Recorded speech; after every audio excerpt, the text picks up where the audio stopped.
جن میں پاکستانی پانیوں میں بڑے پیمانے پر خام تیل اور قدرتی گیس کے ذخائر موجود ہو سکتے ہیں۔ سب سے بڑا سوال یہ ہے کہ کیا یہ دریافت ایک گیم چینجر ثابت ہو سکتی ہے؟ پاکستانی حکام یقین رکھتے ہیں کہ یہ ایک بلو واٹر اکانومی ہے۔ اگرچہ دریافت کی درست جگہ اور حجم ابھی ظاہر نہیں کیا گیا، تاہم سرکاری اندازوں کے مطابق یہ بلو واٹر ذخائر دنیا میں چوتھے بڑے ذخائر مانے جا رہے ہیں۔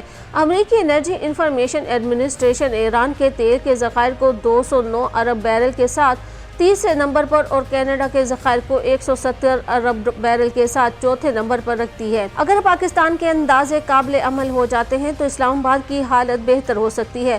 اس کے توانائی کے درآمدی اخراجات کم ہو جائیں گے، جس سے اربوں ڈالر کی سرمایہ کاری کے مواقع ملیں گے اور زر مبادلہ کے ذخائر کی بحالی ہو سکے گی۔ بلو واٹر اکانومی کے قیام سے دیگر شعبوں میں بھی بہتری آئے گی، جیسے کہ تعمیرات، لاجسٹک اور توانائی کی خدمات میں۔ چین پاکستان کے ساتھ شراکت داری کا سب سے موزوں ملک ہے۔ اس کے پاس تجربہ، فنڈنگ اور سیاسی عزم موجود ہے۔ چین نے پاکستان میں پہلے ہی چین پاکستان اقتصادی راہداری جیسے بڑے منصوبوں میں اربوں ڈالر کی سرمایہ کاری کی ہے، تاہم حالیہ برسوں میں بیجنگ نے اس منصوبے میں دلچسپی کم کر دی ہے، لیکن پاکستان کی تیل اور گیس کی دریافت چینی دلچسپی کو دوبارہ بیدار کر سکتی ہے، جس سے پاکستان میں اقتصادی ترقی اور غیر ملکی سرمایہ کاری کی واپسی ممکن ہو سکے گی۔ یہ سب ایک اہم وقت پر ہو رہا ہے جب مغرب نے روسی تیل اور گیس کمپنیوں پر پابندیاں عائد کی ہیں اور حوثی یمن میں بحری راستوں کو موڑ رہے ہیں، جس سے عالمی توانائی کی منڈیوں میں تبدیلیاں ہو رہی ہیں۔ اگر پاکستان اپنے ذخائر کو کامیابی سے ترقی دیتا ہے تو یہ سعودی عرب اور ایران کے لیے ایک نیا مقابلہ بن سکتا ہے۔ عالمی منڈیوں کو نئے سپلائی چینز کی اشد ضرورت ہے اور پاکستانی ان کو پورا کرنے میں مدد کر سکتے ہیں۔ تاہم پاکستان میں ان ہائیڈرو کاربنز کو بڑھانے کی کوشش نہایت کمزور رد عمل کا شکار رہی ہے۔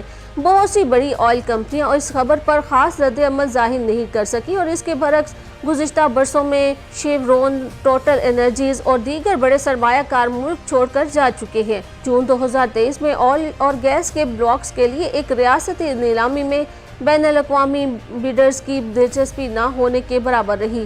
صرف 2 مقامی کمپنیوں نے 3 بلاکس کے لیے بولی دی، جبکہ باقی 15 بلاکس کے لیے کوئی دلچسپی ظاہر نہ کی گئی۔ پاکستان میں کاروبار کے لیے درکار سیکیورٹی کو برقرار رکھنا بہت ہی مہنگا پڑتا ہے اور وزارت دفاع کی جانب سے فراہم کردہ سیکیورٹی ناکافی سمجھی جاتی ہے۔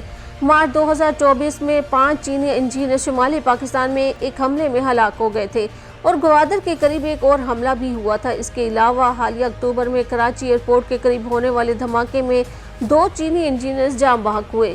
اس قسم کے سیکیورٹی مسائل سرمایہ کاروں کو منہ سے دور کر رہے ہیں۔ پاکستان میں ایک اور پیچیدگی سیاسی عدم استحکام ہے۔ ہر نئی حکومت کے آنے کے بعد پچھلے سیاسی فیصلے بغیر کسی غور کے تبدیل کر دیے جاتے ہیں۔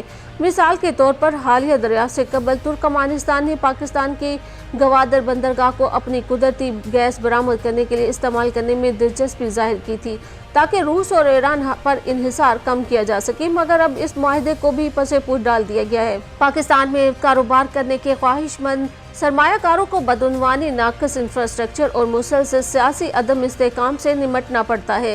اس کے باوجود ابتدائی وسائل اور سرمایہ کاری کے لیے درکار لاگت تقریباً 5 ارب ڈالر ہے۔ چین واحد ممکنہ شراکت دار نہیں، روس، ترکی اور امریکہ بھی سرمایہ کاری کر سکتے ہیں۔ ترکیہ حال ہی میں اپنی تلاش کی مہم کو صومالیہ کے ساحل پر بھیج چکا ہے۔ پاکستان کے پاس انٹرنیشنل سرمایہ کاروں کا اعتماد بحال کرنے اور مناسب شرائط پر مذاکرات کرنے کی ضرورت ہے۔ سرمایہ کاروں کو قائل کرنا اور ان کا اعتماد بحال کرنا پاکستان کے مستقبل میں کلیدی کردار ادا کرے گا۔ آنے والے سال پاکستان کی تاریخ کے سب سے زیادہ حساس اور غیر یقینی ادوار میں سے ایک ہوں گے۔ توانائی کے درآمدی بل تقریباً دوگنا ہو جائے گا اور اسلام آباد کو اس وقت کے دوران روشنی برقرار رکھنے کے لیے مناسب حل ڈھونڈنا ہوگا۔ پاکستان کے تیل اور گیس کے ذخائر بحران سے نکلنے کا ذریعہ بن سکتے ہیں، لیکن صرف اسی صورت میں جب سب کچھ بے عیب طریقے سے انجام پائے۔ جیو پولیٹکس میں ایک غلطی سے آپ باہر ہو سکتے ہیں کیونکہ پالیسی میکرز دوسری بار موقع نہیں دیتے۔ یقینی طور پر پاکستان کا توانائی کا بحران منفرد نہیں ہے۔ دنیا بھر کے ممالک توانائی کی نئی راہیں تلاش کرنے میں مصروف ہیں۔ آنے والی دہائیوں میں تیل اور گیس کی اہمیت بتدریج کم ہو جائے گی کیونکہ ہم قابل تجدید توانائی ذخائر کی طرف منتقل ہو رہے ہیں۔ تاہم قابل تجدید توانائی کی پیداوار اتنی نہیں ہے کہ وہ پوری توانائی کی ضرورت کو پورا کر سکے۔ ایک مسئلہ یہ بھی ہے کہ یہ ہمیشہ دستیاب نہیں ہوتے، مثلا سولر پینل رات میں کام نہیں کرتے اور ونڈ ٹربائن صرف 35% وقت چلتی ہیں۔ قانون ساز ہمیشہ عملی اقدامات نہیں کرتے۔ پچھلے سال جرمنی نے اپنے نیوکلیئر پاور پلانٹس بند کر دیے اور 1 سال بعد کوئلہ پلانٹس کو دوبارہ شروع کر دیا۔ ہالینڈ میں کچھ صارفین کو گرڈ میں شامل کی گئی قابل تجدید بجلی کے لیے بل دیا جا رہا ہے۔ یہ وہ مستقبل نہیں ہے جس کا وعدہ کیا گیا تھا۔ اسی دوران مصنوعی ذہانت، الیکٹرک گاڑیوں اور کرپٹو کرنسیز کی مانگ نے توانائی کی طلب کو مزید بڑھا دیا ہے۔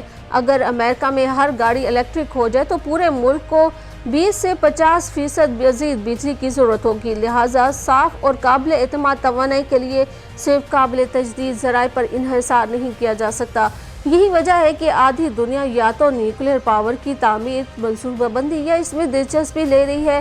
ماہرین کے مطابق نیوکلیئر انرجی کم اخراجات کے ساتھ زیادہ طاقت فراہم کر سکتی ہے اور یہ موجودہ توانائی بحران کے حل کا حصہ ہو سکتی ہے۔ بڑے ٹیکنالوجی کے ادارے جیسے ایمیزون، گوگل اور مائیکروسافٹ بھی اس میں اربوں ڈالر کی سرمایہ کاری کر رہے ہیں۔